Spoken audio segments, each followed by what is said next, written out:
What's up? This is Trey T, and in this video, I will be discussing capitalism versus morality. Over the last few years, we have seen situations where things happen involving predominantly black people. Usually it's black people that's involved. And whether it's an act of racism or police brutality or just bigotry or something, we see people having marches and protests and fights break out, and somehow it gets on social media and it spreads, and the question is always asked, where are all the celebrities? Why are they not speaking up? Why they not doing this? Why the athletes not doing this? In this video, I'm going to tell why that is. Why you don't see more at it's always the celebrities, but if you want to go deeper into it, it's usually like the athletes. So in this video, I'm going to give a quick explanation for why. Because a lot of people always say, well, these black athletes, they should just start their own leagues and they should run their own leagues and create their own banks and stuff like that, create their own movie theater, stuff like that. And in this video, I'm going to explain why you don't see more of that.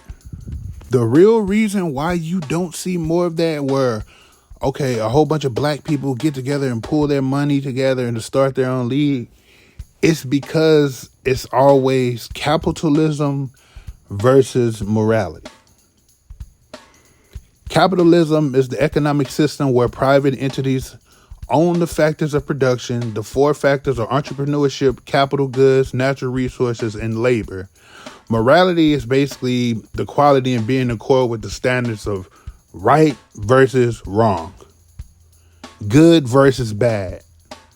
Should I do this or shouldn't I do this? That's basically what morality is. And when these things come to and it's not just black people, it's anyone. But for this video, I'm strictly talking about black people, because I know I've heard a lot of black people say that, well, why don't black people just start their own league then?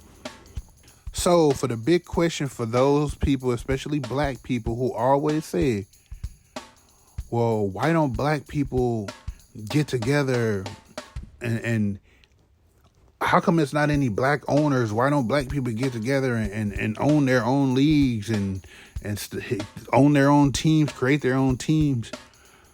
Here are some of the problems that you are going to run into if you try to go down that route, if you try to do that, where you say we want to own our own league.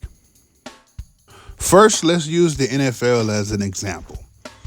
Nowadays in the NFL, it's going to cost you at least $3 billion just to buy an NFL franchise. The days where owners were buying franchises for $50 million or $20 million, those days are long gone. You won't see that ever again. Currently, there are less than 10 black billionaires in America. I don't know if Kanye West is still a billionaire. When I made this, he was a billionaire, so I'm going to still have him on there. But David Stewart, Robert Smith, Kanye West, Oprah Winfrey, Tyler Perry, Michael Jordan, Jay-Z, those are the current black billionaires in the United States.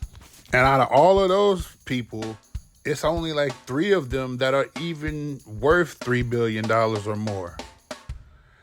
So the likelihood of them being able to buy an NFL franchise, and $3 million would probably be the least amount of money.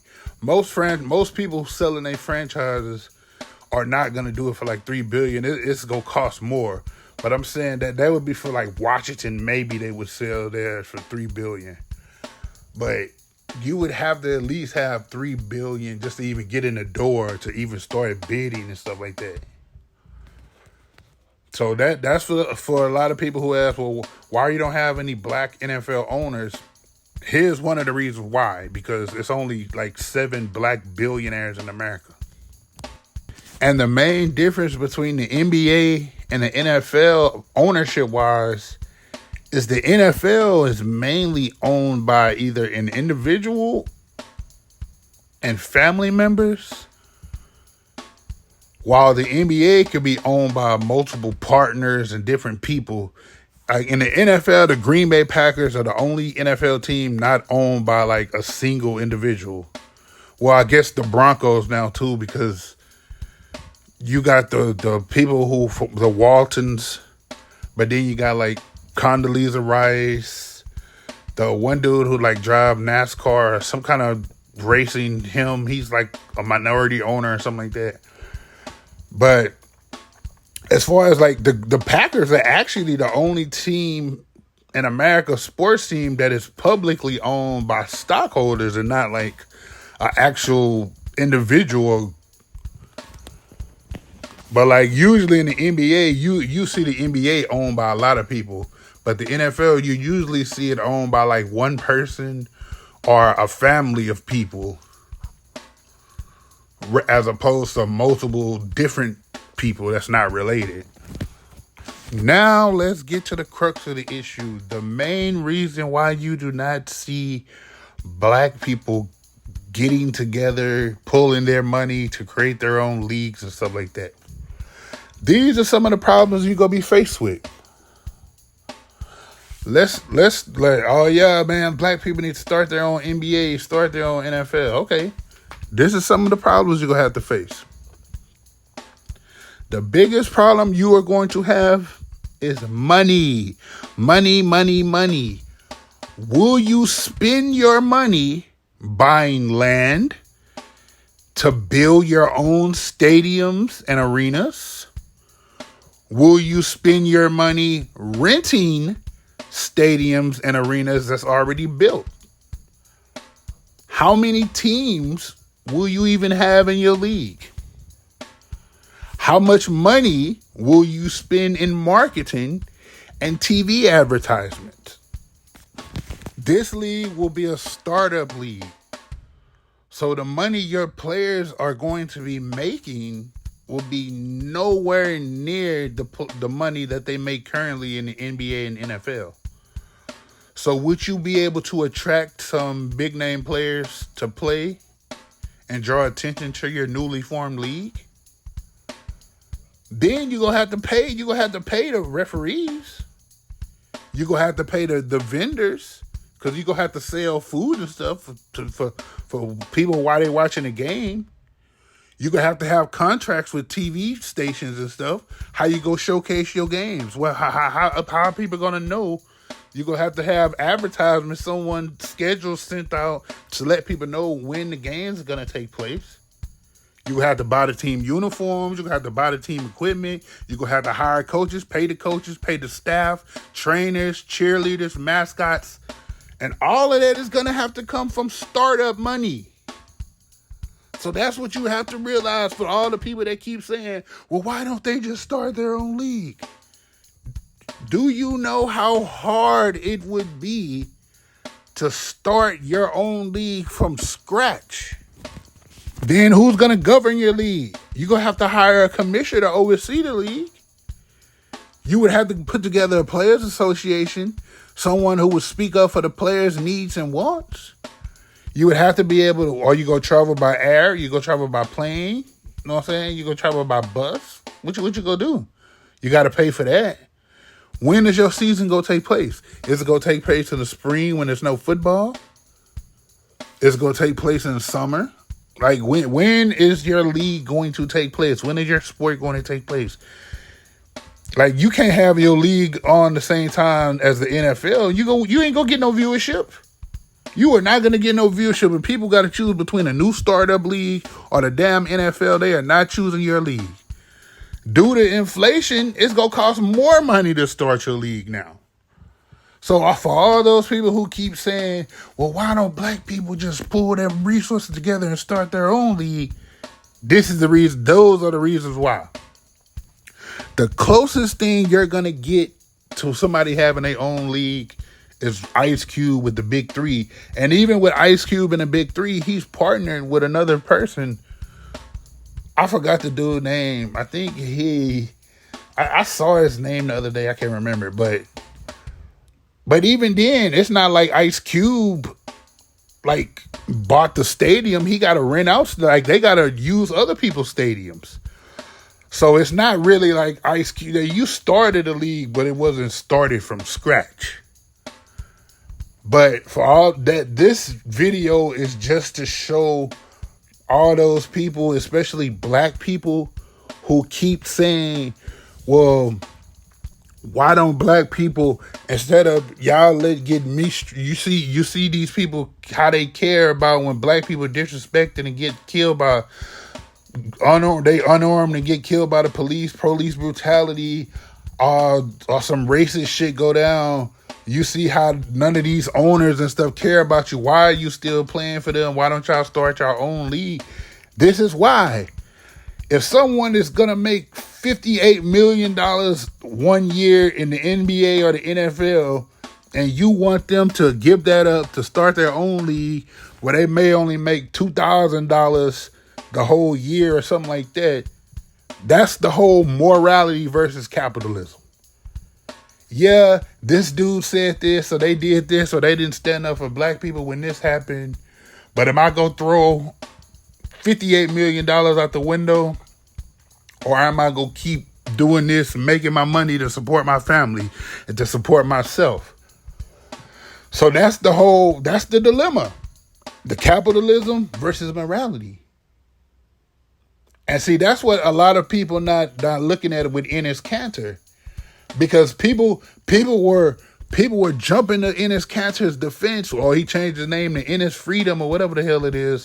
They were jumping to his defense when he was talking about LeBron James going against China. Why does LeBron go and speak out against China and blah, blah, blah, blah, blah?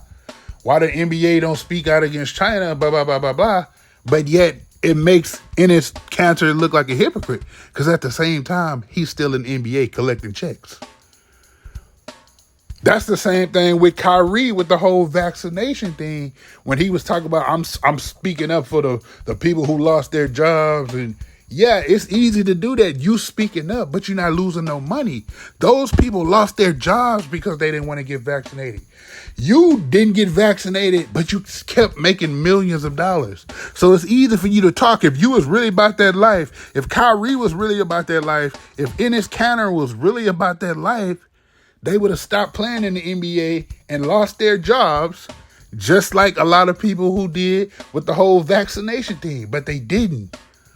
That's what people like me, it makes you look like a hypocrite because you talking stuff, but you're not about action. That's why they say talk is cheap. It's easy to do, it's easy to say shit, but it's harder to do it. But at the end of the day, the real reason why you won't be able to do this, because white people are not stupid. White people already bought all the land and built the stadiums and all that. That way, you're not going to be able to build your own shit. Like, you're going to have to buy the land. Where you go buy the land from? More than likely, you'll have to buy it from a white person. White people thought of this shit long before anybody. That's why Muhammad Ali, I forgot whose show it was, but I think it was in like the 70s. I think it was Mike Douglas when he said, nah, that wasn't Mike Douglas. It was the other dude, the British dude. He said, you kill all the Indians, you enslave the black people, you buy all the land, you own all the factories and all that. Once you get all that, then you want to tell everybody else to be peaceful. after you and let's work together and all that, after you already got all the resources and got all the land and stuff, now you don't want nobody else to fight back after you done fought to take the land and all that. But now once you got it, now you want to call for peace. You don't want nobody else to fight back now that you already own everything. So that's basically what it is. So it would be hard for Hispanic people, black people, to find any land where it's not owned by a white person that you would have to buy it from. But thanks for watching. Subscribe to the channel, like and comment. More videos coming soon. Trey T out. Peace.